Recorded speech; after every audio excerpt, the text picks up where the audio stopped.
Hey everyone, and welcome back to Just Start Adventures. So for this weekend, we have a fun event planned. We are going to the Overland Expo East 2021. Now, we are currently heading down 40, heading towards Greensboro, North Carolina. From there, we're going to take 26 north up towards Virginia to get to Arrington. I always say it wrong.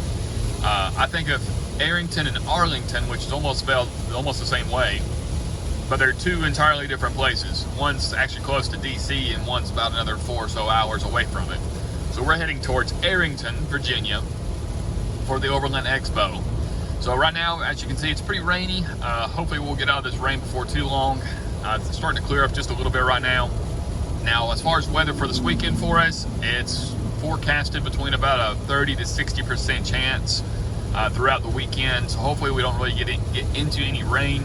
A couple of years back, we had the Overland Expo East near Asheville, North Carolina, and it ended up being an absolute mud hole that weekend. Luckily, I didn't stay there. I just went for the day, but hopefully that doesn't turn into that for us this weekend. So the plan is to just enjoy ourselves, head up the road, try to film as much as I can. I got some events planned as far as like driving courses with instructors. And we'll try to use the camera and record as we go through it, of course, and just have a good time. So let's go ahead and head up the road a little bit and see what we get into.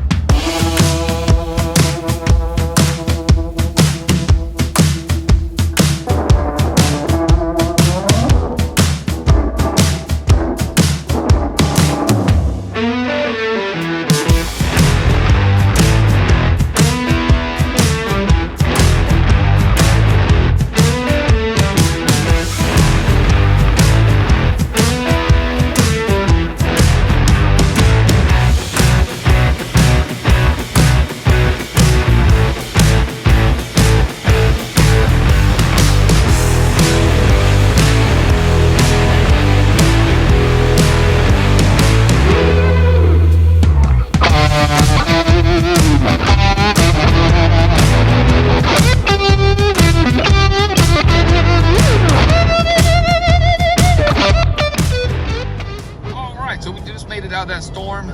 Luckily it wasn't too bad. It was pretty heavy rain in some places. I don't know if the time lapse really picked it up or not, but I mean, it had slowed down to about 40 miles an hour a couple times. Even hit a little bit of hydroplaning in one case, even though I was going pretty slow, which is never any fun. But anyways, we still made it through safely. I was checking the radar, and we are heading outside of the storm. The storm's actually heading north, and we're heading east, so that's good. Should be smooth sailing from here on down to Greensboro. We'll probably stop and get something to eat right around Greensboro before heading north towards Virginia. So let's go ahead and head on down the road.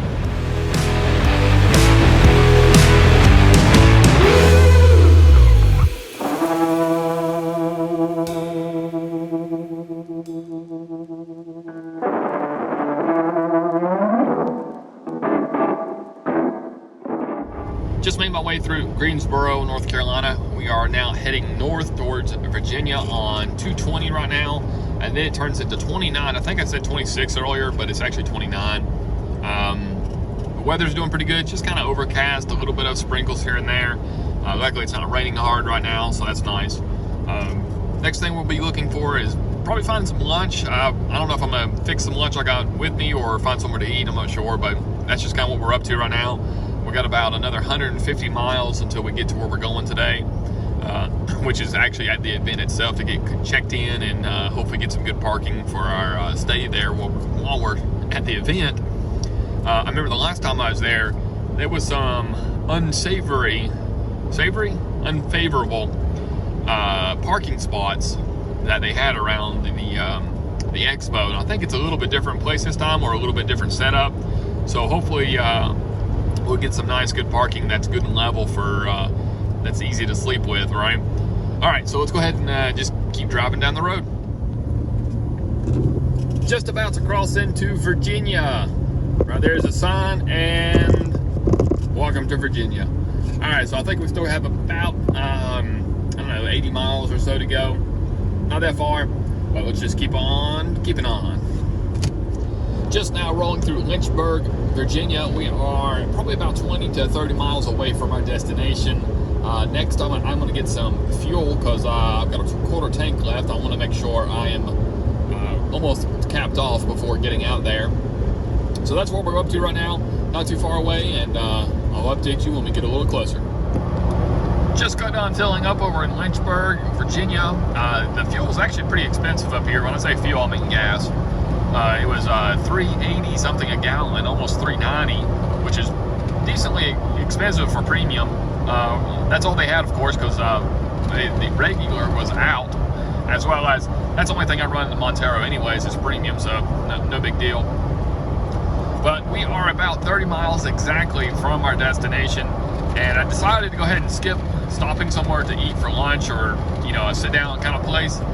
Something tells me just to go ahead and get over to the Overland Expo and get checked in and get my parking spot, so that way we can hopefully, and it has a nice level area, and the less desirable parking spots are maybe those who get there later. I don't know yet, we'll see.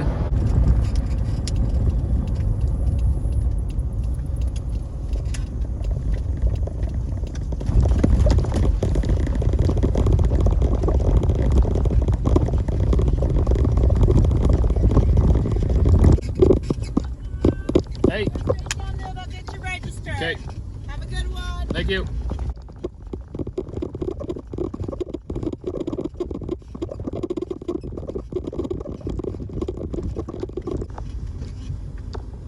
Hey.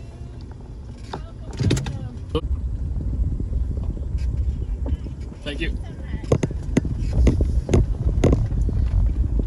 All right, we have made it. I just got checked in over here at the Overland Expo. I got my tickets, I got my paperwork, my baggie, everything I need. So now we're heading towards our campground for the night, or for the weekend, I should say.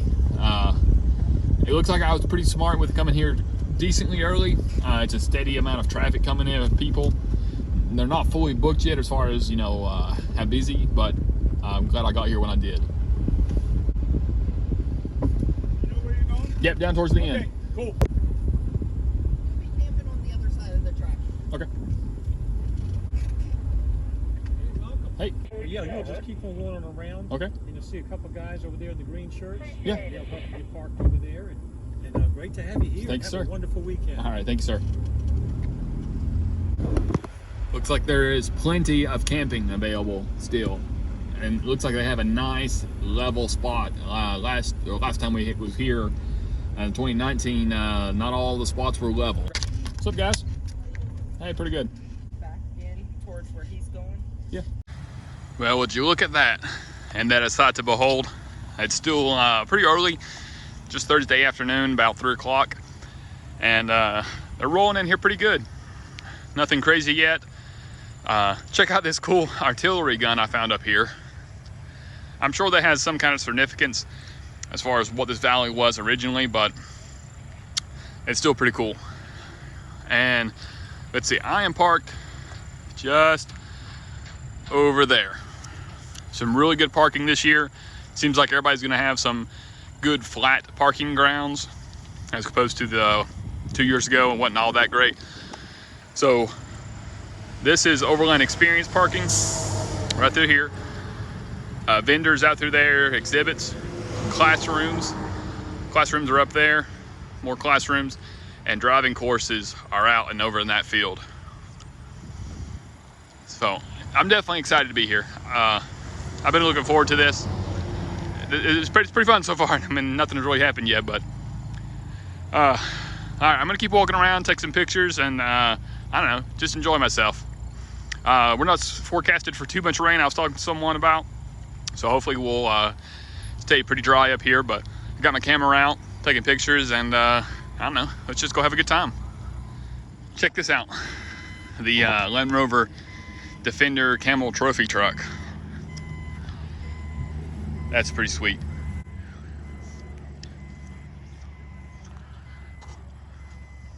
So it looks like out through there is gonna be our course. Probably shouldn't walk out there right now, but we can kind of get an idea of what we might be getting into. And they got some cool stuff on display.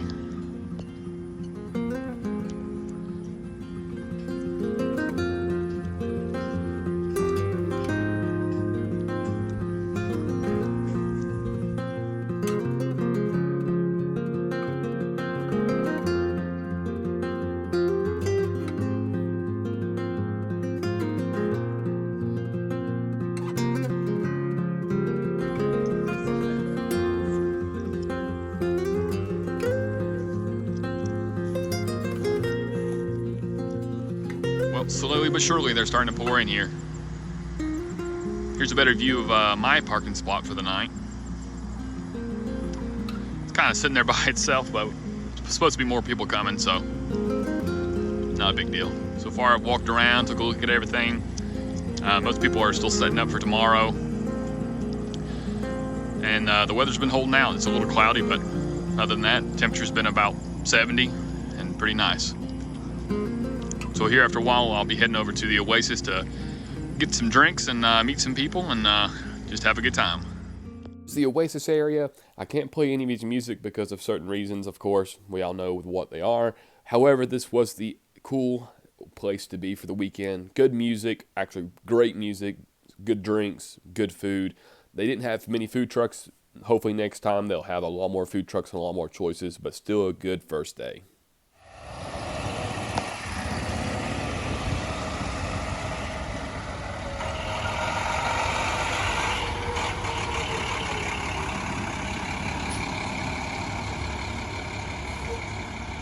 So after having something more adult to drink and some good music, I ended up having to go back to the Montero for some dinner. No food trucks were open on the first night, even though technically this wasn't really the first night of the event. It was the day before. However, still had a good time, really nice sunset, great weather, and just enjoying ourselves. Hey everyone, and good morning. It is a nice, cool Friday morning. We are currently heading over towards our driving course for the day.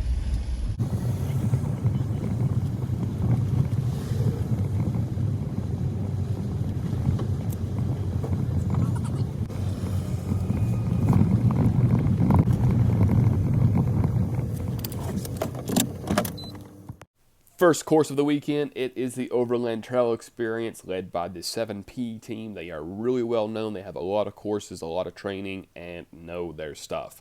So me and my instructor were going out on the trail they had created for us, and the clip coming up is unedited, so you guys can watch it the same way I experienced it when we went through the course the first time. So the first thing we have here are cross axles in air. We call them elephant's feet. Right. We're just going to go straight through. Okay. That was going to be my next question, because every instructor is different. You want me to work it through or just go straight through it? So the way this is all part of learning the capability of your vehicle, right? So if you're, is this open differential? I got center diff lock and a rear lock. Okay, and you got your center diff lock? Yep. Okay, great. So what we'll do is we'll just go through here. And you know, if your axle opens up, if your differentials opens up, then you can just use diff lock to get through it. But you can also straddle this. This is just to demonstrate and find your point where your differential opens up. Right. And for the vehicles with lockers to show the difference. This is also good for axle articulation. Right. To get a sense of what your articulation is. And these are high points, you know, high center, and getting familiar with your approach and departure angles.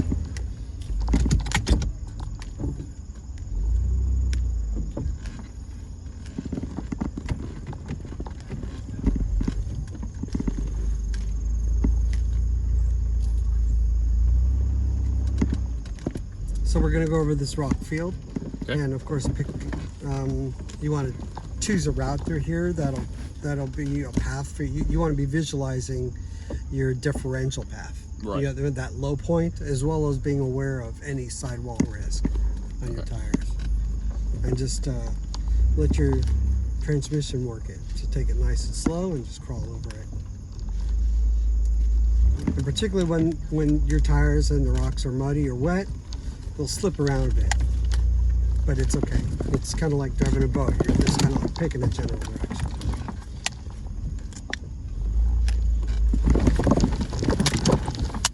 And if you think you're going over, if you think you're going to go over something that might be some underbody risk, then you can always have someone get out and spot you. Right. To really get that. No, I'm good. I got full skid plates. Okay. And then what you want to do here is ride that left bank. Get used to off camber. So when you're driving off camber, you want to a couple things. Get familiar with the limits. About 25-degree camber is, hold on just a second. So about 25-degree camber is the most you want to be. And you don't want to lean into it. You want to sit square, so you have a better sense between your eyes and your ear, which is your balance, to keep them in sync. And just make your course corrections, and always take off camber slow, because you can go over very quickly. Over your degrees. What degree is this about? This is probably about 18, 19 some degrees right here. So you can see some of these tracks. It's just kind of like follow those tracks and make corrections to not go any higher. And practice sitting square in your seat. Yeah, off camber is always the fun thing. Yeah.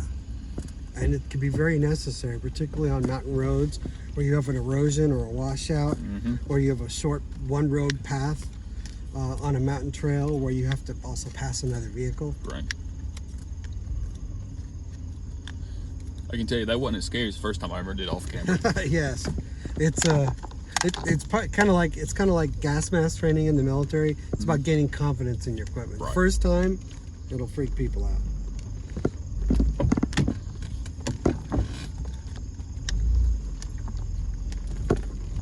Now, do you teach any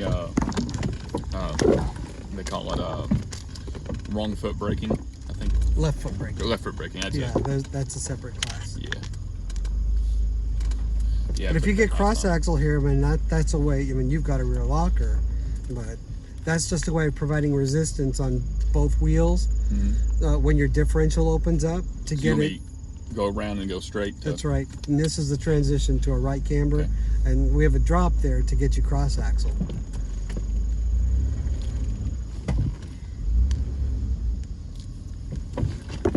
There you go. Oh, and you've got a camber meter right there, right? It's just Is that just a compass, or does it just show you compass. degrees? Okay. I'd like to put one in this vehicle, but I heard they're not always accurate. And it doesn't compensate for your center of gravity, because if you put stuff on the roof, right, it'll show you the actual. It's pretty good at degrees. It's short halt here, Hold here. or at the top. Okay. But your safety degree can vary based on your center of gravity, even if the angle, you know what that is. Of course. Right? That's why I always keep all my gear, heavy stuff, always down low, and I don't like anything on the roof. Listen to what you felt back there is probably about 18, 19 degrees. Okay. That was the most I was able to get out of this, testing the course out. All right, so short halt here. Okay. So what we're gonna do? Have you done using your low range without braking going down a hill before? Yeah. Oh, okay. Let's do that. Okay.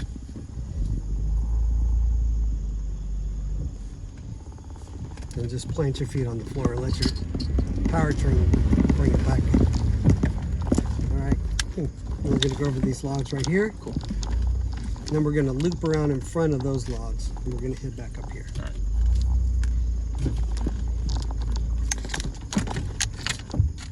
Give me a second. Get some stuff there from rattling.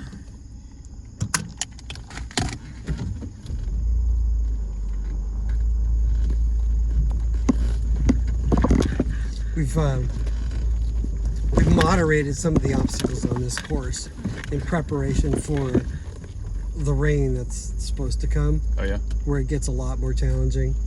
Just spin around. Yeah, Yeah, this would be pretty slick with some rain. yeah. Were they going to be a lot harder if it wasn't going to rain? Yes. But we also have to adjust the course for all the vehicles that will come through, and a lot of the students that come through really have not done anything before, so Right. they need to learn the basics, and they haven't. Some of them haven't equipped their vehicles. So, okay, we're going to ride up here. Okay. So this is simulating a mountain road washout, Okay. but you shouldn't. Yeah, you want to straddle it. And you can see this one comes out like a typical erosion path on a mountain road at an angle. So it's just a potential cross axle situation. Just take it nice and slow and power through it. Once you get down, you can power out of it. And then do your best to straddle, leveraging the sides of your tires.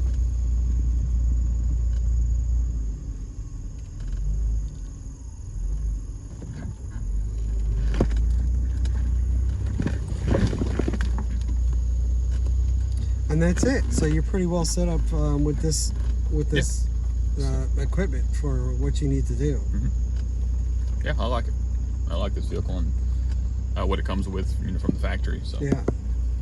it's pretty capable, I think. Do you have any questions on anything? No, that was pretty much what I figured, and you know, Just get out and get your tires dirty. So after going through my first course and taking some photos, I was getting a bit hungry. However, the lines were super long, so I decided to skip lunch. Is putting tension on those gears, right? Your parking brake. You may have to put a log on it or chalk it, things like that. Or you may have to anchor the front of the vehicle to a tree if you're using a vehicle as an anchor. In this course, it is about vehicle recovery. The white Land Rover is pulling itself out while using the Jeep as an anchor point. All right, get out like this and we'll do a double line to help. All right. That was the parking brake.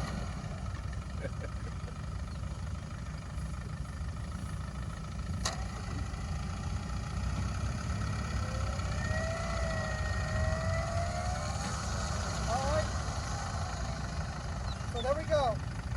He helped out. We got a little bit more forward. Now we need to do a double line assist because we can't get him out and needs more mechanical advantage. All right. So what I'm going to do is take the system off. Tension. The instructor wanted to demonstrate how to use a double line pull using a snatch block and still using the Jeep as an anchor point. What this does is it doubles the winch pulling power but halves the speed of the winch because it goes through the snatch block. You would really use this in a super stuck scenario where just a single line pull on the winch is not strong enough to get you out.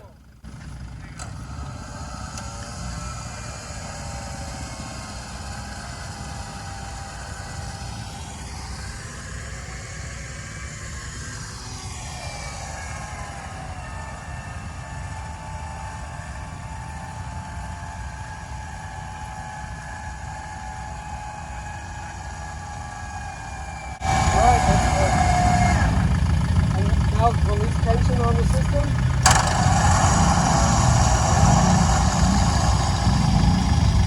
Okay. Now we can remove it. And that's it. That's complete the winch. Now we're taking the system apart. Alright, so it has been a little bit later in the day, had some more classes. Now it's time to get behind the wheel again and do some more driving. Now in this course, it is called Picking Line, which is also instructed by the 7P team. Now this one reinforces good habits of knowing where your tires, differential, and any low-hanging fruit on your vehicle are that a rock might like to come and say hello to. Now the guy in front of me is going to be my spotter. He's actually another driver, since the whole class got split up into groups. One would spot, one would drive, and then would flip. Now that being said, I'm going to leave it unedited, other than I'm going to edit out the waiting time since there's multiple vehicles in front of me. But the actual driving I'll leave unedited for you. And if you want to, skip ahead about 10 minutes to the end of the course.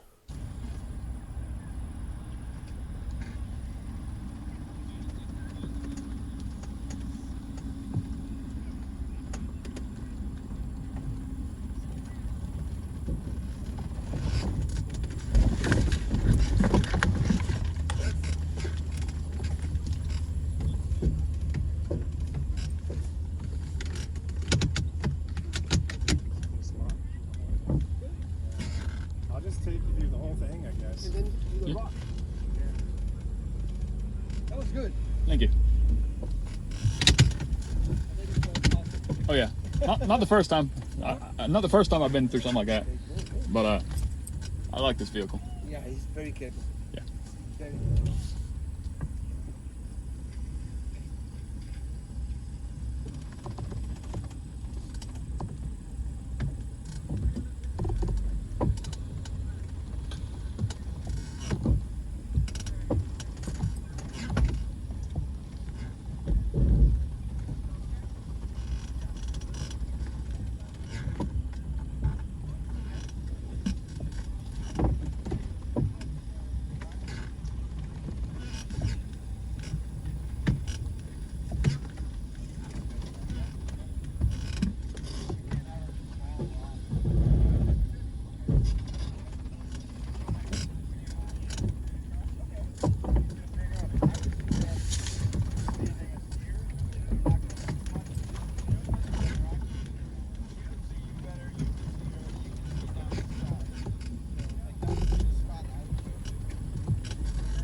After finishing up my driving course and helping spot for the other guy, it was time to go find something to drink, eat, and some good music to listen to. Now, I have to say, the music that was playing tonight was my favorite group of the whole weekend.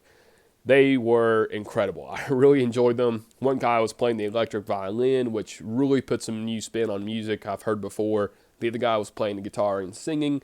And between the two, they were just jamming on top of that stadium. Or stadium, I should say, stage. But man, they felt like they was playing for 10,000 people at times. I really wish I could play you their music. It is, however, very popular songs and our copyright. But maybe next year they'll be back in 2022, and you guys can come check them out yourself. As well as I wish I could remember their name. I had a sticker by them, but I misplaced it, and I don't know where they're at. But with that being said, the next clip coming up is the Overland Expo raffle ticket giveaway. And if you had bought a raffle ticket, you had the chance of winning some potential items that the vendors of the show had donated. Now, all the proceeds from the raffle ticket sales went towards helping local charities. So it's for a good cause. So that's where we're heading next. Has everybody been over to the author tent today? The author tent has a couple of great smaller exhibitors, including my friends Tim and Marissa Notier, who have a film that's screening right after this, so stick around and more on that later. But also in there is the Dry Fox Towel Company, and these are awesome. And this is like one of those things where enthusiasm definitely goes a long way.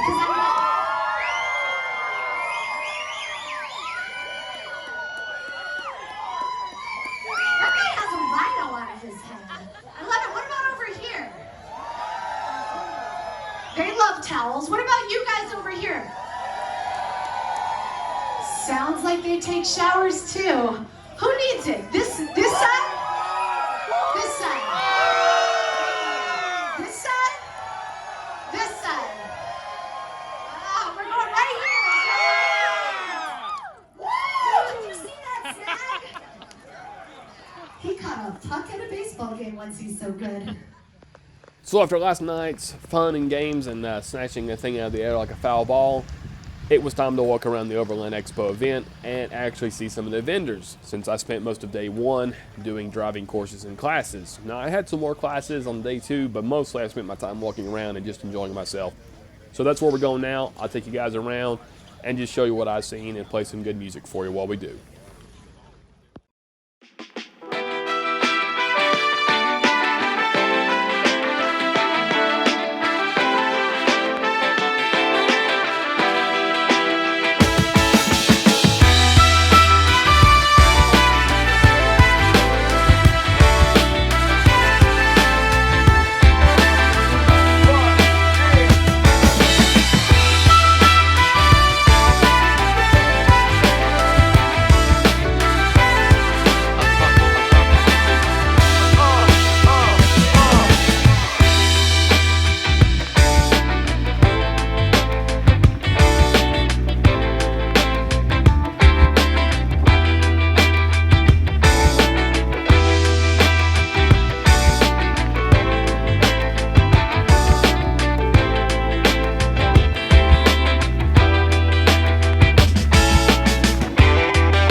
Good Sunday morning to everyone. Hope you guys have been enjoying the video. I wasn't able to film as much as I really wanted to, but I got some of the driving filmed, walking around a bit, and the weather hasn't been the greatest as far as, you know, bright and sunny, so to speak. So we'll have to see how photography and, you know, filming really turns out. The filming not so much, the photography is more what I'm thinking of. But anyways, I had a good weekend. Heading home today, even though there's more stuff that could, you know, go on as far as, you know, more classes and so on and so forth. But I have work on Monday, so I have to head on out of here and, you know, at least get home reasonably today and have some time to get ready for work the next day. But anyways, had a lot of fun, met some people, you know, took some classes. It's always fun down here. Some really good music, some good drinks. I'd share the music with you know, YouTube, but YouTube doesn't really care for that. So if you're interested in that, check out my Instagram. I actually posted a couple of clips of it on there. But other than that, hope you guys enjoyed. Oh, and one last thing, I will be sharing a few things I had actually got over the weekend, or won and bought. And if you're interested, stick around to the end of the video for that. If not, remember to just start adventures, and I'll see you in the next one.